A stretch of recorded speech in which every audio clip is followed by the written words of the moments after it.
Haven't we learnt yet, Nigeria? Haven't we learnt yet, oh my beloved country? Haven't we seen enough graves dug by hands shaken in fury, in fear? And haven't we carried enough bodies, stiff and silent, wrapped in the weight of injustice? See, I was 4 when crisis knocked at our door in Sabon Tasha, Kaduna State, when fire licked the edges of homes and men became beasts in broad daylight. We hid behind Baba Ifeanyi's wall, my grandmother reciting the Lord's Prayer, foreign words falling from her lips like borrowed salvation. That was what saved us that day, a name that did not belong to the hunted.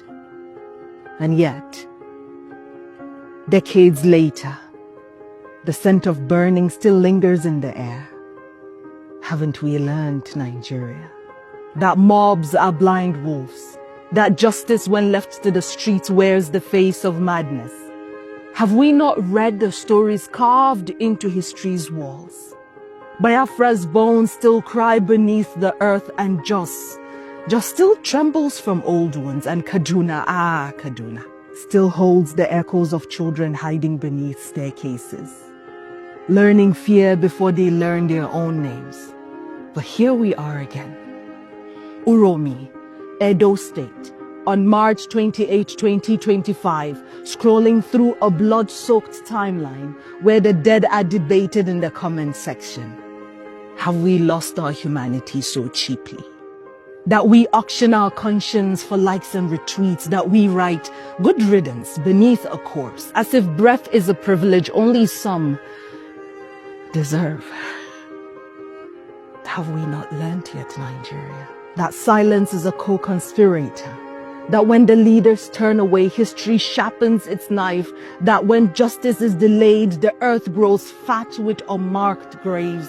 That a country that does not punish its past will live to repeat it in different dialects? Haven't we learnt, Nigeria? Haven't we learnt that violence does not stay contained, and the machete swung today could knock on any door tomorrow?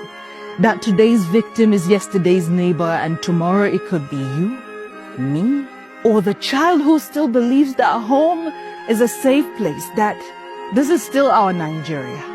Haven't we learned, Nigeria, that fire once fed does not choose its victims, that mobs once emboldened do not recognize friends, that the same hands that cheered could someday point at you, and the same street that sings your praise could someday spell your name in ashes?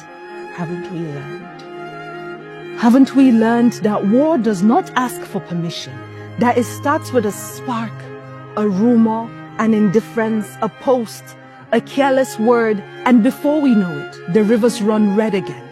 Haven't we learned that humanity should be our only tribe, that the land we fight over will forget our names, and all we will leave behind is a story of how we refused to learn?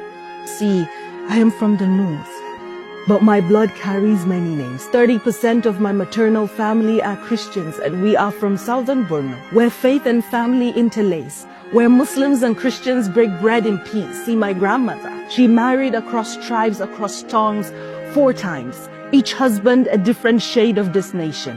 And some of my closest friends are Igbos, Yoruba, Ishekiri, Tiv, Esan people of Edo. So when I say I am a detribalized Nigerian, best believe it. And even if this happened elsewhere, my voice will be there. But today I say justice for the 16 northern men lynched in Edo, for a man stripped of his dignity and his life by a faceless crowd, justice for a name turned into a headline and then forgotten. Haven't we learned, Nigeria?